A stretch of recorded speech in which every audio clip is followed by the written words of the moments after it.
Hi folks, and welcome back to the Grumpy Gamer channel. That's it, you guessed it. This is that channel where you get to see this old git talk about modern games. Well, obviously I can't do my usual in-car comments because I'm filming today in my study. And the reason for that is I wanted to show you guys the Kobra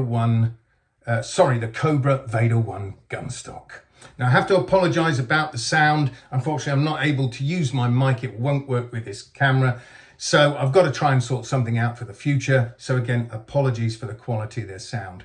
But let's get on with showing you the Gunstock. So now, bear in mind this Gunstock with the Firewall Ultra adapter cost me £98.50. Actually, to be more accurate, it cost my other half £98.50 because it's what she bought me for Christmas. So are you ready for it? This is the Gunstock that cost nearly £100. There it is. That is it. That is the Kobra Vader One Gunstock. Now when I got this out the box, my other half's face just dropped. Like, what the heck is that? But once I'd set it up, she's like, right, I can get it now. I understand what it is. So let's put the thing together and then we can have a talk about it and see what it's like. So first of all, we take off that clamp.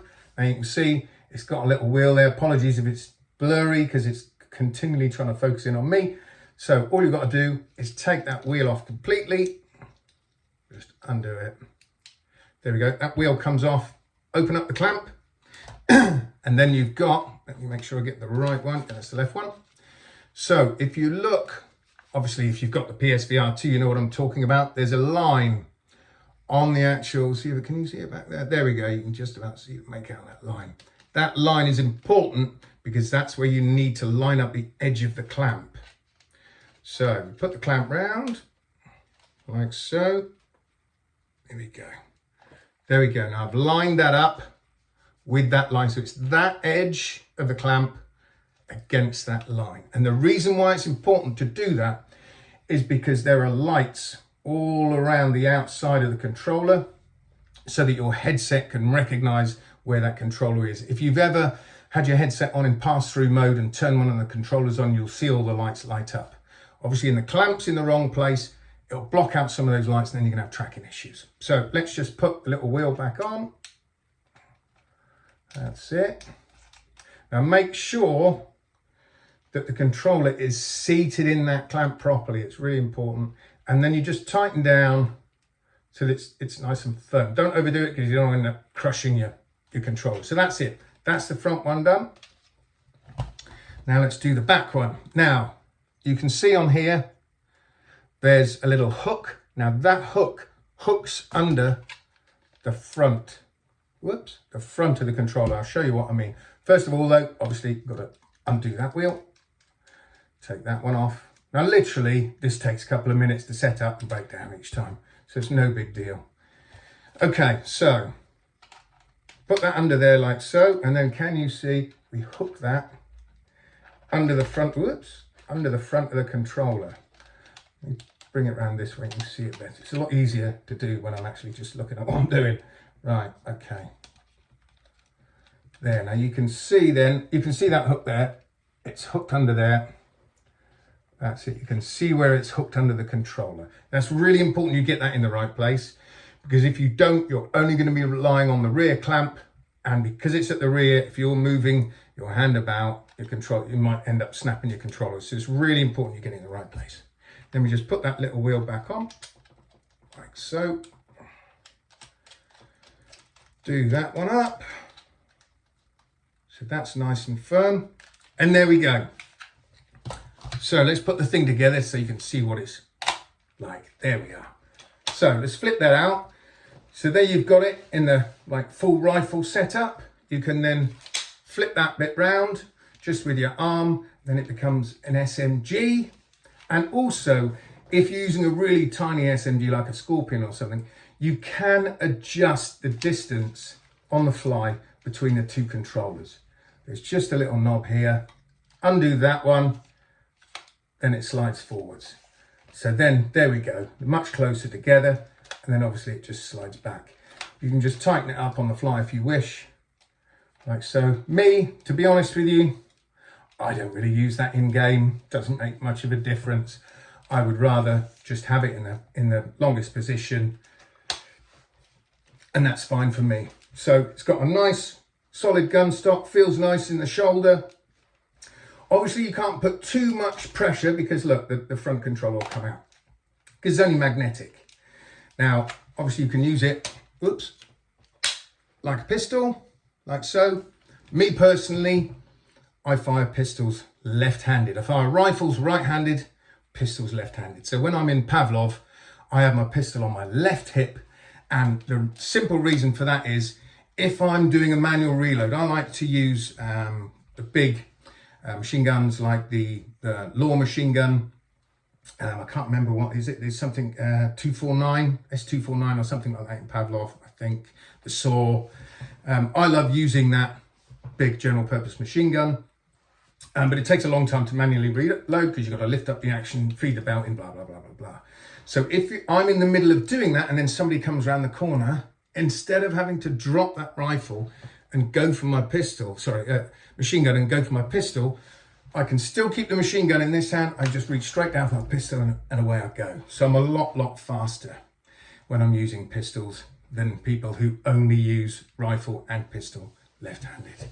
Anyway, so that's basically how it works. It's, as you can see, it's dead simple to set up. I can hear some of you say, well, that's all very well, you being able to clip it together like that, nice and fast. What about when you've got your headset on? Well, trust me, it takes a little while, but you'll soon get it. Even with your headset on, there you go. Even with my eyes shut, I can get it back in, no problem. However, there have been times when I'm in the middle of a game and I'm panicking, and then I'm trying to find it, and I can easily get shot.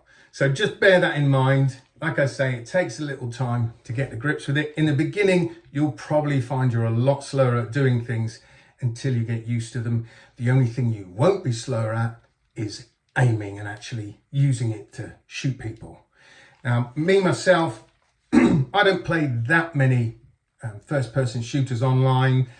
Not really. Every so often, I'll jump into Pavlov. I've got Pavlov, I've got Sierra Squad, I've got Breaches that just came out on the PSVR 2. I haven't played much of that, literally played one game and that was it. My go-to game really, if I just want to kill some people, is Pavlov.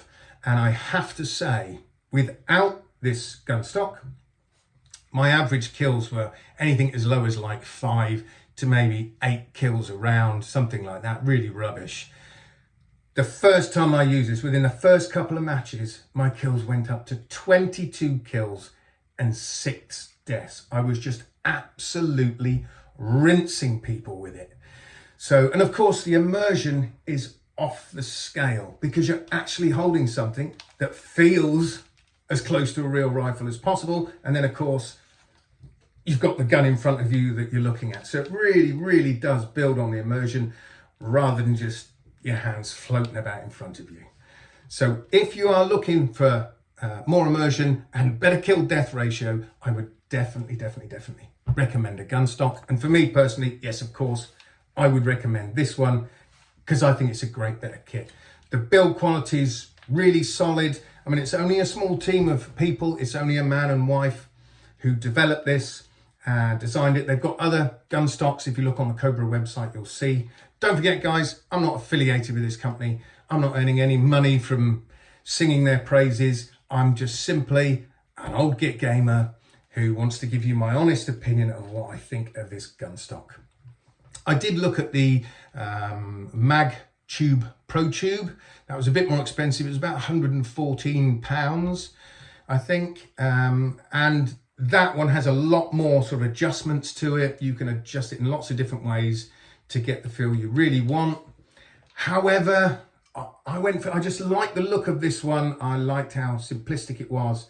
I like the fact that you don't have to take your rear hand off of the gun stock, because I know with the Pro Tube, both controllers come off the gun stock and then it just hangs on a sling, sorry, get my words out, hangs on a sling over your shoulder, and then you have to find it with both magnetic controllers, you know, to get it back in place. I thought, well, no, it might be a bit difficult, I don't know.